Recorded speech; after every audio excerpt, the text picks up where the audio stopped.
Bapak-bapak, ibu-ibu, abang-abang, kakak-kakak, serta seluruh masyarakat yang kami hormati. Berikut kami sampaikan Surat Bupati Aceh Selatan nomor 1 tahun 2020 tentang himbauan penghentian penutupan sementara tempat wisata dan pusat keramaian lainnya di wilayah pemerintahan Aceh Selatan. Dalam rangka memutuskan rantai penyebaran virus corona, sehubungan dengan hal tersebut, ada beberapa hal yang perlu kita perhatikan bersama. Yang pertama, agar dalam beraktivitas tetap menggunakan masker. Yang kedua, menjaga jarak dan menghindari keramaian.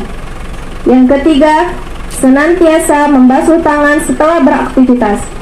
Yang keempat, menjaga kebersihan lingkungan. Yang kelima, memantau lalu lintas sosial dan membangun kerjasama yang baik terhadap kedatangan tamu. Demikian yang dapat kami sampaikan agar masyarakat dapat mematuhinya. Kita berdoa kepada Allah Subhanahu wa Ta'ala agar terhindar dari tersebarnya virus corona. Sekian dan terima kasih.